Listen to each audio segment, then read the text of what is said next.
Hello, everyone, and welcome to Mercurial Gems. I'm Jen. I'm Veer. And today we wanted to talk about the topic of witches, its tie in with feminism, and just landing in the spirit of fall. But also, this is like a year round thing, an everyday thing for us. But we offer so many witch focused events, and we have definitely had the question come up, why do we use the term witch? Yeah. Like, what does that mean? And really still being able to see the fear that can kind of come with that word. And we are so passionate about reclaiming what witch means, what the kind of like cloud over that word, like where that even comes from and how important it is in this space and time to reclaim the meaning of that word and to also use it often, and why we choose to do that. And we can so feel in the spiritual community how it's really easy to talk about light and healers and energy, but there's still these shadows when it comes to witchy undertones, and that feels really, like it's an evil kind of rabbit hole compared to the love and light rabbit hole, and we are here to set that record straight. Absolutely. A lot of the reference points of this video are going to be in regards to the book In Defense of Witches by Mona Chalette. It is a beautiful read that I highly, highly recommend. The definition of the word witch, I think, has been watered down so heavily by capitalism that people don't even really know what it means anymore. And like Jen was mentioning, like, it has these tones of like, oh, like evil and dark, and it kind of feels a little crazy that we're still having to talk about this in 2025, especially after like witch talk was so viral in 2020. But here we are nonetheless. Witches, and the term witch originated way back in the 1800s. I think actually 1785 was like the first documented like version of this. And it happened in several different countries around the same time. The term witch truly defined a typically woman. We're going to use the term woman a lot here. It is 2025, so I want to hold space. Very largely affects AFAB individuals, but all genders. If you do not follow the structure of the patriarchal system that most people like live under, you already technically inherently are under the umbrella of witch. Witches are typically seen as women who are independent of a man. Maybe they haven't married, maybe they chose to be childless, maybe they're an aging crone who just embraces the fact that she doesn't look like a 12-year-old anymore. Activism, very witchy. It's mostly anyone who's willing to use their voice against an oppressive system. And being able to use their gifts. So a lot of the people in villages that were considered witches were usually the ones that knew how to work with herbal medicine, knew how to be a midwife, help mothers with deliveries, be able to do a lot of holistic stuff.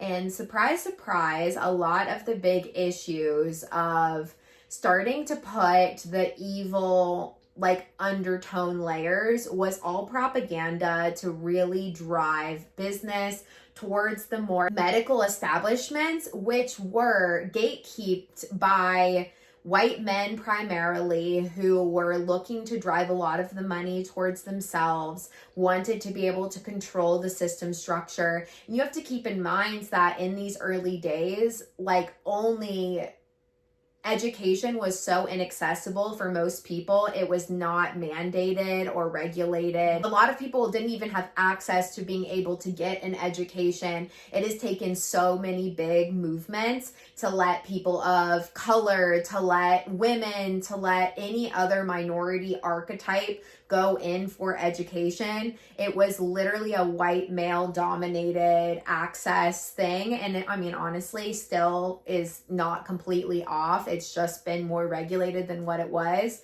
But these men that were being able to become medical doctors didn't like people being able to just go to villages and be able to get access to help. Yeah. So a lot of the early propaganda was truly to drive business for these white men.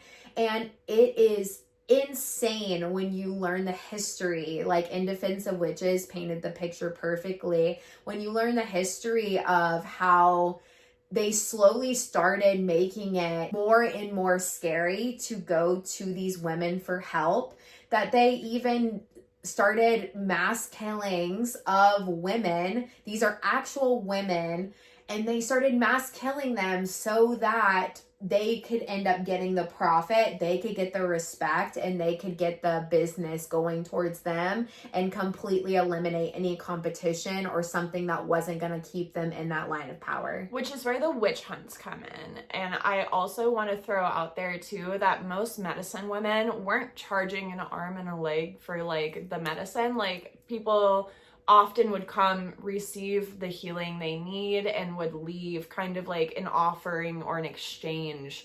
And that's like how they took care of themselves. It was village mindset. Mutual, like, symbiotic relationship. It wasn't, you know, big pharma as we know it today. Or exploitive. Yeah. So with that being said, the witch hunts came in.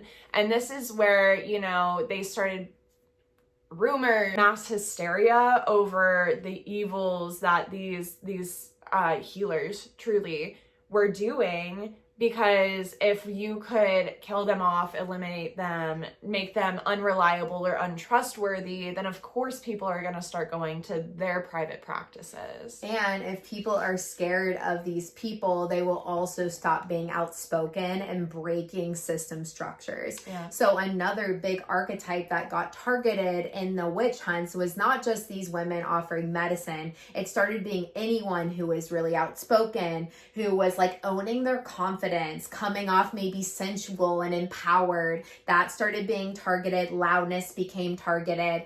Anybody that was in breaking any binary, it became very targeted. So men were killed in the witch hunts as well for not fitting the archetype even of what they were wanting there. It was so patriarchal undertones, and anyone that broke it would die.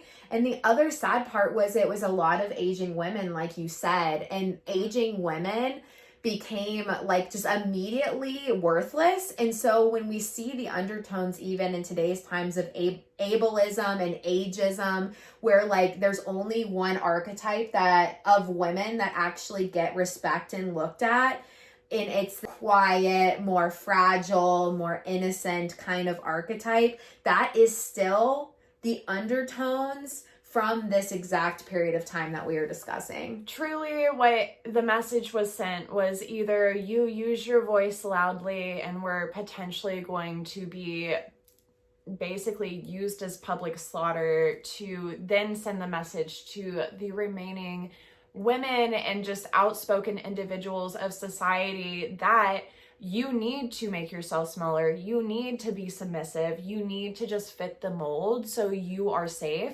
And the reason we are very passionate about reclaiming the term witch is we see so many healers nowadays who are doing witchcraft, but they are so scared to use that term because I think the term witch still has a lot of undertones of like, oh, you're evil. But in the society we currently live in, we are in a society that overturned abortion rights.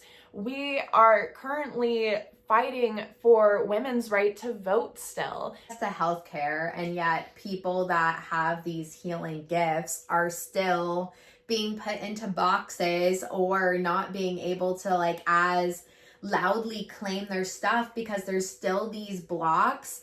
And yet these were the people that actually filled in for everybody that couldn't access the very small privileged access to healthcare and all of the stuff that early came. So it's so mirroring even some of the undertones of this time.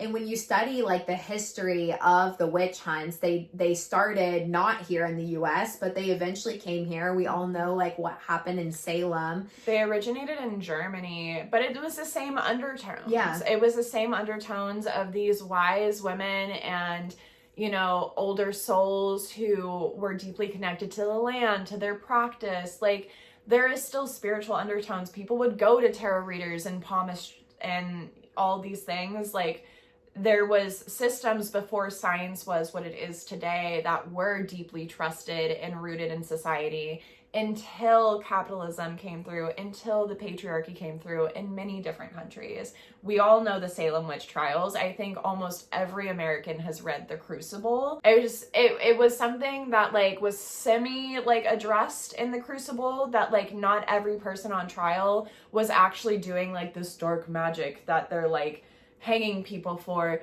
but also to just being a loud woman.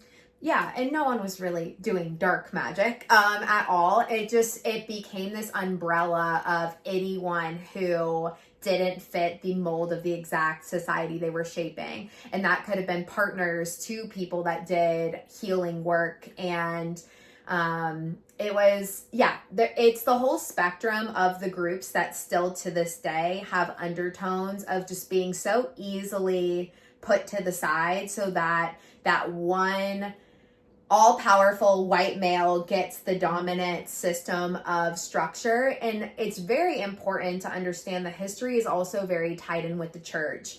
And it's not just the medical system, the white privilege. It was also a really big control system of the Christianity being able to be the main thing that was taught and what was built off of.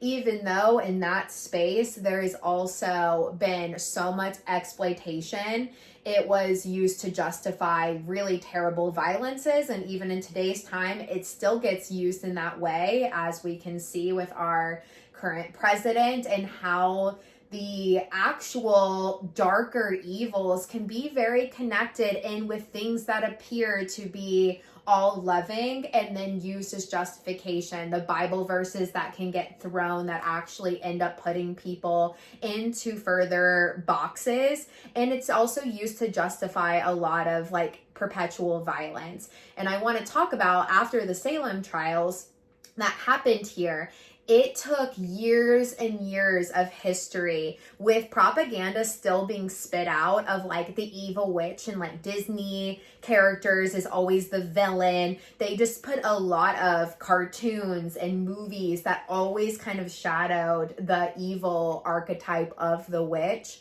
But slowly over time, people started stepping into their power. It was so fun to read about the feminist movements that started kind of in the late 50s and early 60s, because a lot of people started getting louder about how we are human beings too, and we deserve space and rights as well. But it was also having to kind of reclaim, like, we are allowed to exist and have different opinions than the Christian heteronormative white culture, and we can expand beyond that in what society is based on. And that was a slow trickled movement that eventually led to people actually being able to speak the word witch and healer and feminist and all of those terminology. And I want it to be known that in those original like feminist movements, a lot of the propaganda not only did that like evil witchy archetype, but also was like, there is these eccentric beings like naked in the streets and wanting everyone to just be vulgar and like eat children and have a cat and never get married and hate and eat men. Like there was like all of these archetypes. I think it's important to also understand that even some of the hatred that trickles into queerness, even some of the hatred that trickles into breaking binaries, to being neurodivergent, some of these things that we now have more expansion on, half of the propaganda against you owning all that you are was tied into anti-witch propaganda. Well, and we're seeing those same messages today. Right. Think about the last presidency was run on a campaign of the childless, manless cat ladies. Like, tell me that's not the same thing. But there is not a narrative in society that we all have to subscribe to. And that's the most important part, is as a humanity, we should be able to have voice, to have opinions that are different. There should be equal, just human rights all across the board, because you are a human, not because you subscribe to X, Y, and Z. There is just basic human dignity that deserves to be represented across the entire spectrum of experience. And anytime there is boxes of like, wait, you don't have a kid and you're this age, or like, you don't look like this when like you should, like, every single movement of extra creative expression, tattoos, piercings, hair color, however, or just existing completely natural. Both things are allowed to be on the spectrum, but it's so interesting to hear how early messaging that was anti-witchcraft has blended into us feeling so scared to be expressive when that craving is really there to be different. All of that messaging, but when Witch Talk did go viral in 2020, all of a sudden we have all these tarot decks that are available in Spencer's, and you can go into your local like Michael's and get a sage bundle, but also too, these all are bad things unless you're buying from, you know, capitalist society. And then all of a sudden it's watered down to their version of what witchcraft is acceptable. And even then it's so far removed from its roots, from the actual core of the magic, that at that point, that is truly like the bad, dark thing that they're exactly telling you not to lean into. They spend years and years pushing that down, making it seem bad, and then they regurgitate such a like, they saw it was profitable. Yeah, such a like shitty version for profit, that then that is acceptable if you stick to their line of thought. I want to talk about my own personal upbringing and the term witchcraft and why it's important to me specifically. I personally was raised by swamp witches. I've said this in several of our other podcasts if you've listened, but there are swamp witches that would never claim that they're witches. And that's because the spiritual environment in which I was raised was all these very powerful, very wise women who truly were running the households, but they had hardworking man who would stay outside of the house, and like they kind of just let him think he was running the show truly. And they taught me so many things that I still carry in my personal spiritual practice today, that would always be followed up with like this tone of like, we do this, but we don't talk about this. We don't tell the others about this, but we do this for this. And we,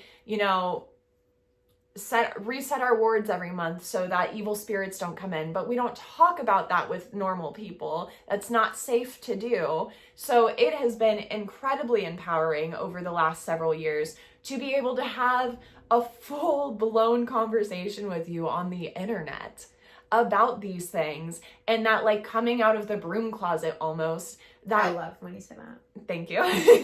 That coming out of the broom closet almost, because it is empowering to stand 10 toes on business. I do have other family members have come to me who think it's so inspiring that I speak so freely, but they themselves are still so afraid to step out of the broom closet. And I respect that for them, because I do understand the implications that come with it. And we don't know how long we'll stay in this safety. Yeah, like this might be a time in history where we can show you this video and it might not last. But also, too, there's power in numbers. Yeah. I know there are so many strong, energetic beings and women and other humans alike who understand that energetic frequency that we all feel. And that may come in different terms. I grew up as a medium. I am a medium. But I also have reached different levels of frequency where, like, I have, like, not just earthside ghosts, but I interact with deities. And that's not something that I would have ever felt safe saying, especially like 10 years ago. I would have been terrified someone was going to lock me up in an asylum somewhere. Mm-hmm. But like now, the reason I'm coming to and using my voice, and we use our branding as witchcraft, is because that's what it is. But it's empowering. It is doing tarot readings. It is tapping into your own inner knowing and your own intuition. If you've ever gotten Reiki, if you've done a yoga class, what is the most basic energetic thing that most people meditation. do? If you've meditated, these are all what is originally defined as witchcraft. You are technically inherently a witch. It just really means someone who is not afraid to hold their personal power regardless of what the patriarchy wants you to feel. That's all it is. So for my upbringing, I was actually raised really deep in the Christian church, and I was taught from like a very young age that witchcraft, any magic, any predicting of the future, reading into signs, like any yoga, any meditation, anything that was outside of the Christian church was all evil, trying to trick me. That was really my undertone. So like I wasn't even allowed to celebrate Halloween my entire life. And we actually like did the kind of the creepiest thing on Halloween, like turning the lights off and literally having us like hide. It was like so deeply rooted that there was just these major evils that were constantly trying to pull us out of the church. So that was like definitely like the opposite end of the spectrum. And it's been really wild to deconstruct how much trauma was in my body from viewing myself in like this powerful position, and pretty much everyone else was lost or hopeless, and unless someone thought exactly like me, I need to push myself away from them. And it was like so isolating and so cold. It led to me it perpetuated for me a lot of the violent undertones that we see in this country manifesting, of like thinking anyone that doesn't look like me, act like me, do like me, believe like me needs to be isolated. That has so many dark undertones to it. I could feel myself like really falling into those structure systems, and I did a lot of work to deconstruct. And slowly over time, I realized that the one thing in the church that like made sense to me was kind of the spiritual undertone of like sitting and listening. And I did have really deep connection with spirituality. It just was so mucked and like covered in this gross box that was Christianity, especially US Christianity, evangelicalism, and its capitalist like woven in Christianity. And it was really the actual darkness, because it made me very like hateful of a lot of things outside of myself. And learning to like love all the parts of myself ended up projecting outside of myself. And I really stepped into the fact that I am a healer. I have really strong energetic healing abilities that I get to use in this life to help other people. And for me, like I was so terrified to like lean into astrology, lean into cards, lean into like studying like the indigenous systems of nature, and anything that like broke the mold was all terrifying for me. Listening to voices of other cultures that have been and existed longer than us and hold so much more wisdom than us, like all of that came with a lot of fear that had to be deprogrammed too. And just learning about the history of witches and how it's just another group along with so many other groups and cultures that has been put into this light that it's so wrong and only this one thing is right. And then we keep saying that the right is just keeping this one archetype in power. And when they don't have their power, they do everything they can to cloud every single thing that's different. Like, we cannot let this cycle keep going. And yeah, it's empowering for us to host witch events, because that is fighting back and claiming a word that continues to get put in a bad spotlight. Yeah. And we like everything else, right? Indigenous cultures, everybody that was exploited for the white man to be able to be at the top of power, every single time they see a chance to make money off of those things, then it's okay. But then when it's getting too much power away from them, it's a problem. Yeah. And this is a cycle. And this is the society we're living in now. It was really empowering a couple years ago. It was terrifying from my point of view, being raised, being told you put yourself in danger inherently by owning your gifts. Like, having that narrative be given to me at such a young age was terrifying in 2020 when I had my first viral video, Witch Living with Non-Witches, and I literally remember calling one of my friends crying because I was like, I fucked up. And they were like, no, like, reframe. And I'm glad I've reframed from there. Yeah. But I own every single, like, witchy aspect and quality about me. I own the term and say it loudly and proudly for every single strong fucking woman who raised me, who, even though honestly smarter than any man who was behind the scenes that they let feel like they were in power, they didn't, to this day, would not admit that they're witches. I do it for them. I do it for the minority groups, the indigenous cultures that we're losing more and more of every single year. Yeah, and I use the term witch because there's so many people that have lost their lives standing in their power. Using the term witch is also reclaiming for people that have lost their life, owning their queerness, talking about their mental health, all the people that have died to mental health crises because our society doesn't seem like it's going to be a safe enough space for them. Using the term witch is for all who have stood in their power, or those who didn't even think that there was a representation and a space for them in this world because of how it's so ingrained for it to look one way. Reclaiming this word is also owning the lives of every single person in the witch trials, the witch hunts that were hurt, our ancestors that were hurt in line, and for all the women and that lack of access to assistance in childbirth and all of the medical mistreatment of people that are suffering in their womb carrying bodies because we don't look and understand the depth of this body in comparison to the white man body that runs on a completely different cycle. All the people of color that lose their lives in medical crises so much at a higher rate than what the white man does. Like, this is what the word is. It's huge. It's a big movement and it really, really matters.